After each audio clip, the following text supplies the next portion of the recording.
tue-t-il quelqu'un pour sauver l'antibiotique? 3, 2, 1, 0.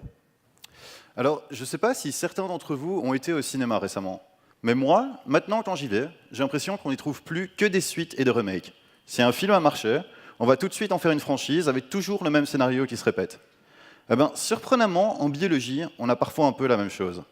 Dans les années 40, on a eu un gigantesque blockbuster. Ça s'appelait Alexandre Fleming et les Oranges Bleues.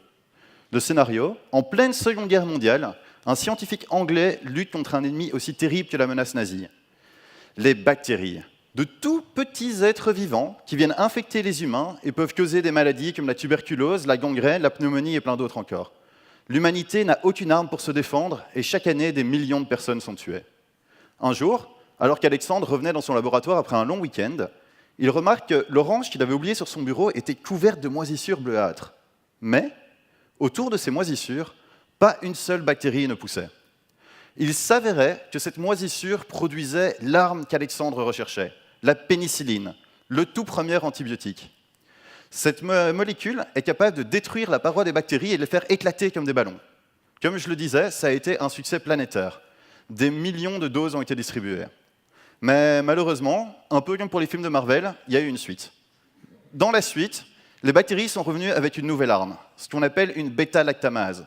Derrière ce nom barbare se cache une arme terrible, capable de détruire la pénicilline. De nouveau, l'humanité était désarmée face à son ennemi juré.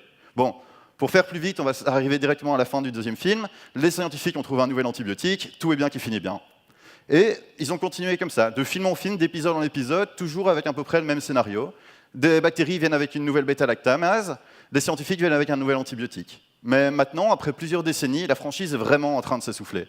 C'est de plus en plus dur de trouver des nouveaux antibiotiques. C'est là que moi et ma thèse, on intervient. S'il n'y a plus moyen de trouver de nouveaux antibiotiques, moi j'aimerais aller désarmer les bactéries. Pour ça, j'utilise des petites molécules que j'appelle peptides cycliques. Ces molécules peuvent venir s'introduire dans le canon de la bêta-lactamase pour l'empêcher de tirer. Mais je ne sais pas exactement quel peptide pourrait bloquer quelle bêta-lactamase. Alors, pour les trouver, ce que je fais, c'est que je force des bactéries à produire toute une collection de peptides différents. Et puis ensuite, je viens rajouter de la pénicilline. Si certaines des bactéries ont été désarmées, elles vont éclater. Moi, je peux alors aller rechercher l'ADN des bactéries qui ont éclaté et le lire pour deviner ainsi quel peptide a pu faire effet. Et je peux ensuite modifier cet ADN et le remettre dans des bactéries pour trouver des nouvelles versions du peptide. De cette manière, j'espère non seulement trouver une nouvelle arme, mais aussi trouver une méthode qui permettrait de faire évoluer mes peptides aussi vite que les bactéries font évoluer leur bêta-lactamase.